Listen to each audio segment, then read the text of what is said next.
Yeah. News, life, and beyond. Larnell in the building. Custom drip. Let's go!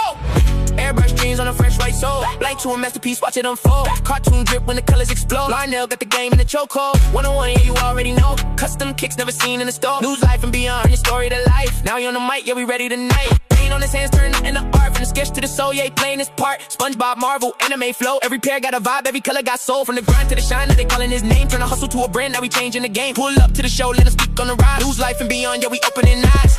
Airbrush dreams, yeah, he painting the vision. From the block to the lights, now the world gotta listen. News, life, and beyond, where the real ones go. Tap in right now, let the whole world know. Hey, welcome into News, Life, and Beyond. We're about to interview my boy Larnell. He does airbrushing on shoes. We're going to get into his life a little bit, see how he started doing these shoes, and go from there. So Larnell, where did you grow up at? I grew up in Huntington, Long Island. I originally was, from what they tell me, and I always make a joke, I was born in North Carolina. When I left down when I was like, 2 years old, and then came to New York. So I consider myself a New Yorker, you know. Well, you really, yeah, so you really, I mean, 2 years old really ain't nothing, though, right? You know. Well, you live with both parents? You had both parents in the house, or? No, my mother. Okay. My father and my mother, you know, never knew my father so long as he got older. You know, Okay. so. We get a lot of that. Yeah. With one out, it's sad, actually. So you had siblings and everything?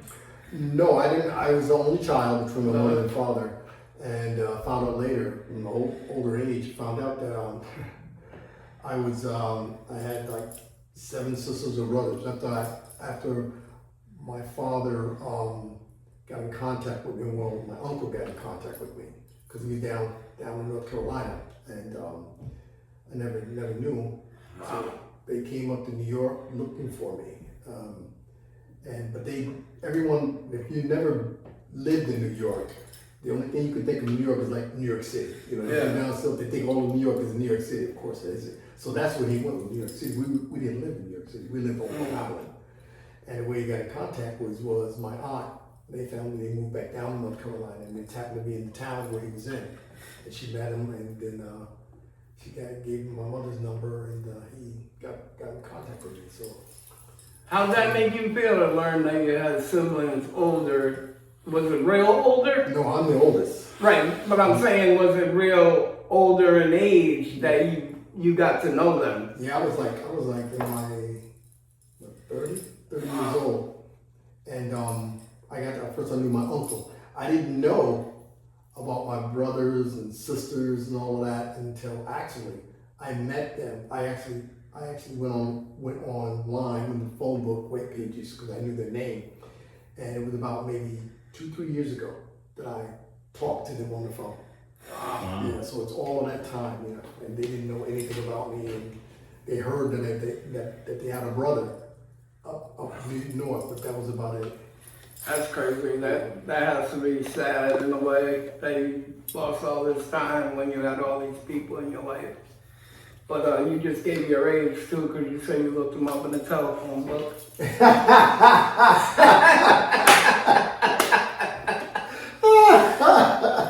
I mean, we don't have telephone books.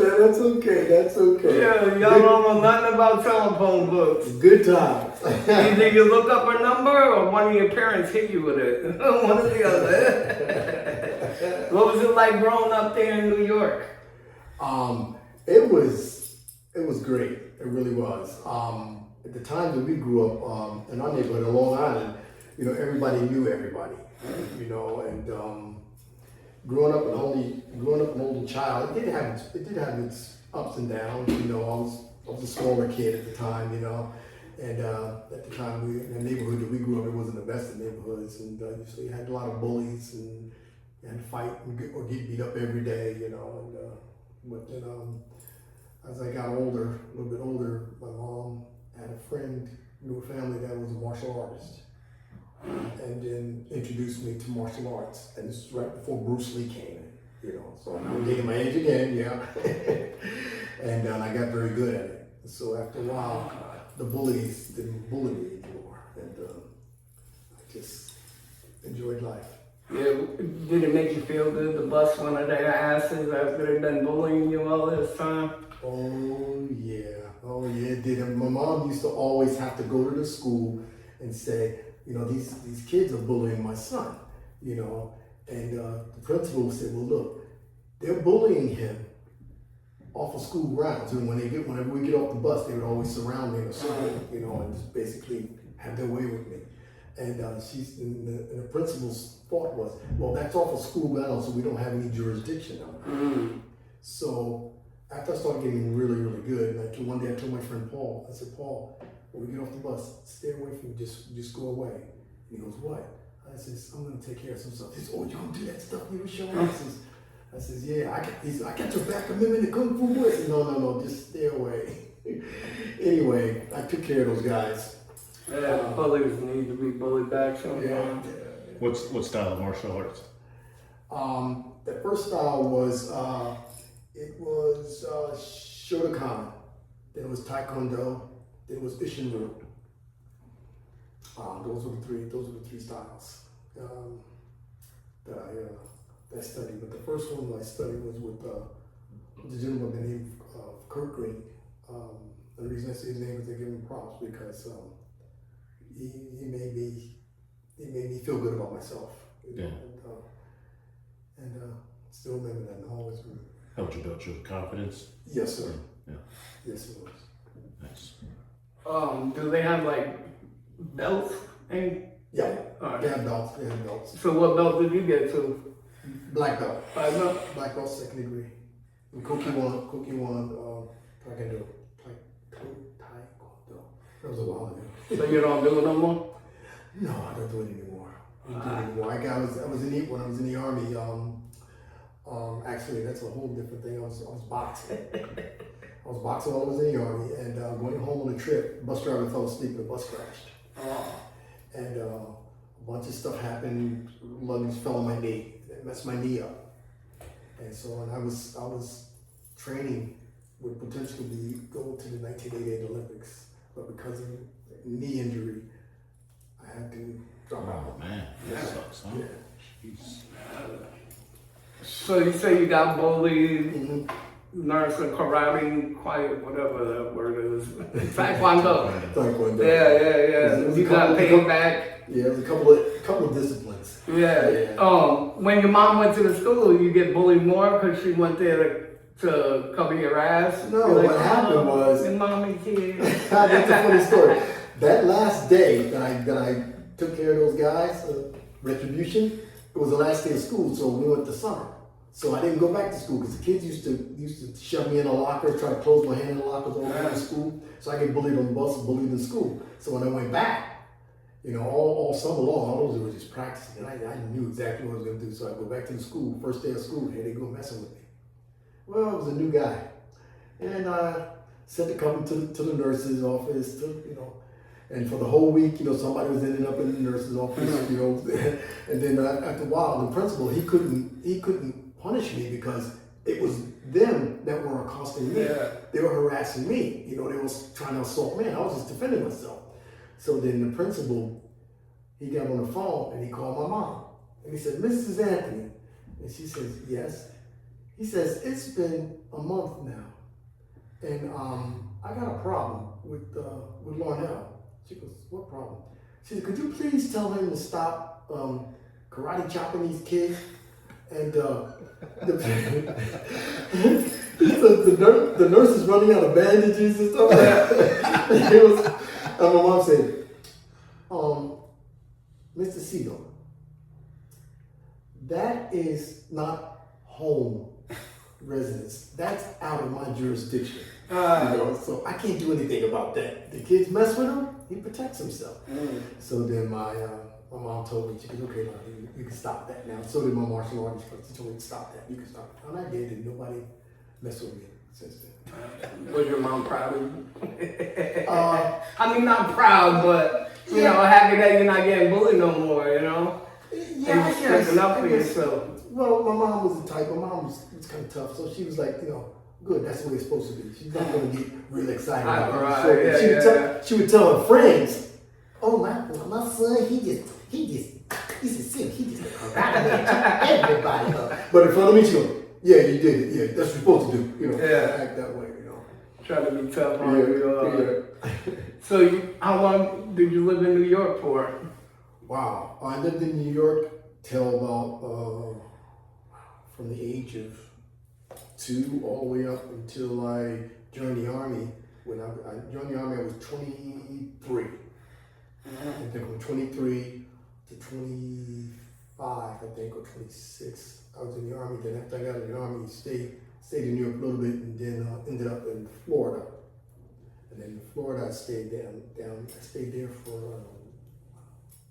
10 years. Then came opportunity got me to come back up here in Connecticut. So then you want to move to Florida? Was it just being in the army or? Just stupid stuff. I want to see a different part of life, and want to see for Florida because it's warm and it don't snow down there, and that's like get you in trouble. Yeah. When did you know that you could draw? When did you start drawing? I started drawing when I was about 6 years old. Reason being because they used to have this television shows that come on at 4:30 movies, and they had Godzilla.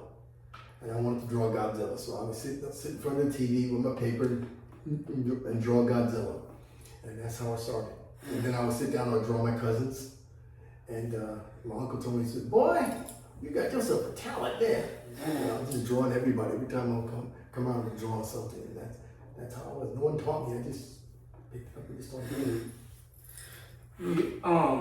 it. When you started drawing, did it help you like take away from being bullied and stuff, like keep your mind right? Oh yes. You know what I'm saying? Kept you in a different frame. Yeah, definitely. Definitely, because I can create my own world. Yeah. I can be in my own space, and nobody can, do anything to me. It's my place. That's my little solitude, my sanctuary. And I just started developing it and making worlds, so to speak, and being involved in that. And then people started saying, "Wow, this kid is good," and went through high school, junior high school, and I still remember this. When I was drawing, we had drawing class in art, and the teacher had his drawing, and I would always go up to the teacher. He had me do anatomy, and I can bring it up. And I always go up to him, and he'll see. C. Every time it was a C, D. I tell my mom, and my mom would say, "Well, how do you get a C and a D in art? That's crazy. Boy, do you see what you can draw?" I said, "Yeah, I can see what I draw. I'm the one drawing it." "Oh, you're getting smart." I said, No, man. I'm just saying. And so then, after a while, she went to the school, Central Elementary. That was it, elementary school. And she would tell the principal, "How come he gets C's and D's? Why?" And the principal says, "I don't know." He says, "Let me see his work." And my mom showed him my work. He goes, "We don't have anybody that can draw like this in school." So he went to the teacher, kind of find out that the teacher was jealous of my drawing. I drew better than the teacher. Reggae beat drop. Yeah, this the island vibe. Steve J. Adam May, News Live and beyond. Let's go.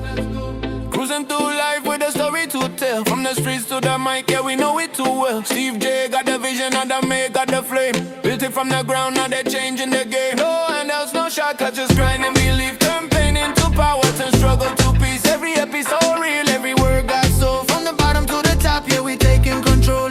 Welcome to the podcast, where the truth gets told, where the vibes stay warm and the stories unfold. From life lessons to laughs, yeah, we giving you more. News, life, and me now. Open up the door, so vibe with the